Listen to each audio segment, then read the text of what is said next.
లేపాక్షి ఈ పేరు వినగానే మనకు గుర్తొచ్చేది అంతు చిక్కని రహస్యాలు, కళ్ళు చెదిరే వాస్తుశిల్పం. ఇది 16వ శతాబ్దంలో విజయనగర సామ్రాజ్య కాలంలో కట్టింది. కానీ ఇది కేవలం ఒక గుడి కాదు, మన పూర్వీకుల ఇంజనీరింగ్ నైపుణ్యానికి ఒక సవాల్ విసురుతున్న అద్భుతం.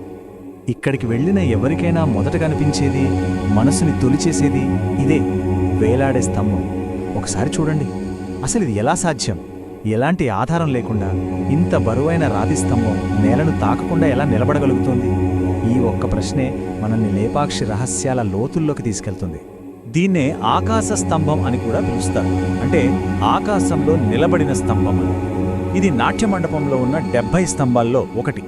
మిగతావన్నీ నేల మీద బలంగా నిలబడితే, ఇది మాత్రం నేలకు కొద్దిగా పైన గాలిలో వేలాడుతూ ఉంటుంది. నిజానికి దాని కింద నుంచి ఒక పలుచని గుడ్డను గాని పేపర్ను గాని చాలా తేలిగ్గా అటు ఇటు జరపచ్చు. ఇది చూసిన వాళ్ళు, ఇంజనీర్లు కూడా అందరూ ఆశ్చర్యపోవాల్సిందే. సరే, మరి దీని వెనుకున్న రహస్యమేంటి? దీనిపై 2 రకాల వాదనలున్నాయి. ఒకటి, ఇది దేవుడి మహిమ, ఒక దైవిక శక్తి వల్లే ఇది సాధ్యమైందని కొందరు బలంగా నమ్ముతారు. మరొక వాదనేంటంటే, ఇది అప్పటి విజయనగర శిల్పుల అద్భుతమైన ఇంజనీరింగ్ ప్రతిభ అని. పైకప్పు బరువు మొత్తాన్ని చాలా తెలివిగా మిగిలిన స్తంభాల మీదకు సమానంగా పంచేలా ఒక ఇంటర్లాకింగ్ సిస్టమ్ను వాడారని నిపుణులు అంచనా వేస్తున్నారు. ఇది ఊరికే అందం కోసం వేలాడట్లేదు. ఆలయ నిర్మాణంలో దీనిది చాలా కీలకమైన పాత్ర. ఇక్కడొక చిన్న కథ ఉంది. బ్రిటిష్ వాళ్ల కాలంలో ఒక ఇంజనీర్కి దీని రహస్యం తెలుసుకోవాలనే కుతూహలం కలిగింది. దాంతో ఆ స్తంభాన్ని కొంచెం కదిలించి చూశాడు. అంతే, ఆ ఒక్క కదిలికకే మండపంలోని మిగిలిన స్తంభాలన్నీ కదిలిపోయాయి. పైకప్పు మొత్తం బ్యాలెన్స్ తప్పింది. అప్పుడు అర్థమైంది, ఇది కేవలం అద్భుతం కాదు, మొత్తం కట్టడాన్ని నిలబెట్టే ఒక కీలకమైన భాగమని. ఆ భయంతో వాళ్ళ ఆ ప్రయత్నాన్ని అక్కడితో ఆపేశారు. సరే, ఈ వేలాడే స్తంభం ఒక్కటే కాదు, లేపాక్షి కథ చాలా పెద్దది. ఈ ప్రదేశం వెనుక ఒక గొప్ప పురాణం, చరిత్ర రెండూ ఉన్నాయి. అసలు ఈ ప్రదేశం అంత ప్రత్యేకంగా ఎందుకు మారిందో ఇప్పుడు చూద్దాం. అసలు ఈ ఊరికి లేపాక్షి అని పేరెలా వచ్చిందో తెలుసా? దీనికి రామాయణంతో సంబంధం ఉంది.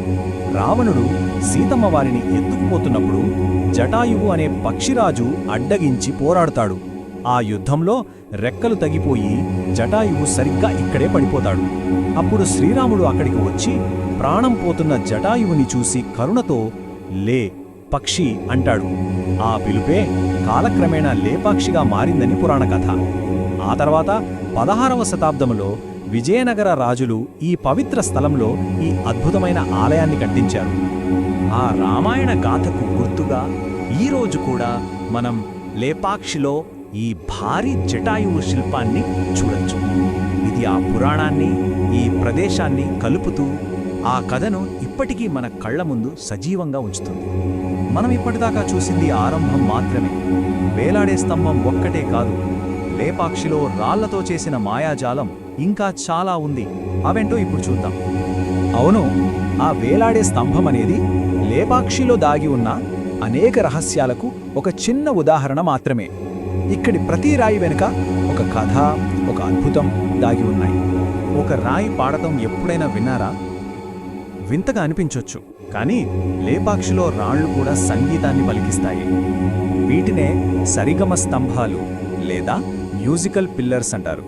ఇవి సౌండ్ ఇంజనీరింగ్లో ఒక మాస్టర్ పీస్. ఈ స్తంభాలను అలా మెల్లగా తడితే చాలు, స, రి, గ, మ, ప, ధ, ని అంటూ వేర్వేరు సంగీత స్వరాలు వినిపిస్తాయి. ఎంత అద్భుతం కదా! రాతి సాంద్రతను, స్తంభం ఆకారాన్ని మార్చడం ద్వారా ప్రతి స్తంభం నుంచి ఒక ప్రత్యేకమైన స్వరాన్ని వచ్చేలా చెక్కారు. వారి నైపుణ్యం ఏ స్థాయిలో ఉండేదో ఆలోచించండి. సరే, సంగీతం పలికే ఈ రాళ్ల నుంచి ఇప్పుడు మన కళ్లకు విందు చేసే మరిన్ని కళాఖండాల వైపు వెళ్దాం. ఇది లతా మండపం, అంటే తీగల మండపం అన్నమాట. పేరుకు తగ్గట్టే ఇదొక రాతి తీగల ప్రపంచం. ఇక్కడున్న సుమారు 30 స్తంభాల్లో ప్రతి ఒక్కటి ఒక కళాఖండమే. ఒకదాని డిజైన్ ఇంకొకదానికి అస్సలు సంబంధం ఉండదు. పూల తీగలు, అల్లుకున్న లతలు, వాటిపై వాలిన పక్షులు ఎంత సజీవంగా ఉన్నాయో చూడండి. గట్టి రాయిని కూడా దారంతో అల్లిన లేస్లాగా ఎంత సున్నితంగా చెక్కారో కదా! ఈ డిజైన్లు ఎంత ఫేమస్ అయ్యాయంటే ప్రఖ్యాత లేపాక్షి చీరల బార్డర్లకి స్ఫూర్తి కూడా వీటి నుంచే వచ్చింది. ఇంతసేపు సూక్ష్మమైన చెక్కడాల గురించి మాట్లాడుకున్నాం కదా. ఇప్పుడు లేపాక్షిలో ఉన్న భారీ కళాఖండాల వైపు దృష్టి పెడదాం. వీటి సైజ్ చూస్తే ఎవరైనా ఆశ్చర్యపోవాల్సిందే. 8.1 మీటర్లు. ఏంటి నంబర్ అనుకుంటున్నారా? ఇదే ఆలయానికి కొద్ది దూరంలో ఉన్న భారీ నంది విగ్రహం పొడవు. దీన్ని ఒకే ఒక్క బండరాయిలో చెక్కారు. భారతదేశంలోనే అతిపెద్ద ఏకశిలా నంది ఇదే.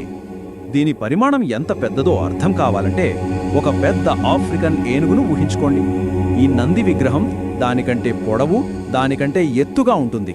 అదంతా ఒకే రాయిలో చెక్కారు. అసలు ఊహించగలమా? ఆ శ్రమ, ఆ నైపుణ్యం అసాధారణం. ఒకవైపు ఇంత పెద్ద నంది శిల్పముంటే మరోవైపు ఆలయం లోపల పైకప్పు మీద కళ్ళు చెదిరేంత అందమైన పెయింటింగ్స్ ఉన్నాయి. ఇది వీరభద్రుడి పెయింటింగ్.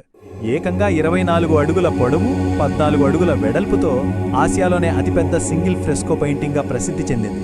దీన్ని బట్టి ఆ కళాకారుల ప్రతిభ ఎంత గొప్పదో తెలుస్తుంది. ఒకవైపు భారీ శిల్పాలు చెక్కగలరు, మరోవైపు ఇంత పెద్ద క్యాన్వాస్ మీద అద్భుతమైన చిత్రాలు గీయగలరు. ఇంతకీ మొత్తంగా చూస్తే లేపాక్షి మనకు ఏం చెబుతోంది? ఇది కేవలం ఒక పర్యాటక ప్రదేశం కాదు, మన పూర్వీకులు మనకు వదిలి వెళ్ళిన ఒక అమూల్యమైన విజ్ఞాన ఖజానా. కాబట్టి మనం గుర్తుంచుకోవాల్సింది ఏంటంటే, లేపాక్షి అంటే సైన్స్, ఆర్ట్, స్పిరిచువాలిటీ ఈ మూడూ కలిసిన ఒక అద్భుతం. ఇది ఒకప్పుడు విజయనగర సామ్రాజ్యం ఎంత గొప్పగా వెలిగిందో చెప్పే ఒక సజీవ సాక్ష్యం. అంతేకాదు, పాతకాలం ఇంజనీరింగ్ గురించి మనకు తెలిసింది చాలా తక్కువ అని మనకిది పదే పదే గుర్తు చేస్తూనే ఉంటుంది. నేటికి ఎంతోమంది కళాకారులకు, డిజైనర్లకు ఇదొక గొప్ప స్ఫూర్తి. ఇదంతా చూశాక మనసులో ఒక ప్రశ్న వస్తుంది. లేపాక్షి లాంటి అద్భుతాలు మనకింకా తెలియనివి, మనం ఇంకా కనిపెట్టనివి ఈ ప్రపంచంలో ఇంకెన్ని ఉన్నాయో కదా. మన గతం ఇంకెన్ని రహస్యాలను తనలో దాచుకుందాం. ఏమంటారు? లేపాక్షి అద్భుతాల గురించిన ఈ విశ్లేషణ మీకు నచ్చిందని ఆశిస్తున్నాను. మా ఈ ప్రయత్నానికి మద్దతుగా దయచేసి లైక్ చేయండి, సబ్స్క్రైబ్ చేసుకోండి, ఇంకా మీ స్నేహితులతో కూడా పంచుకోండి. చూసినందుకు ధన్యవాదాలు.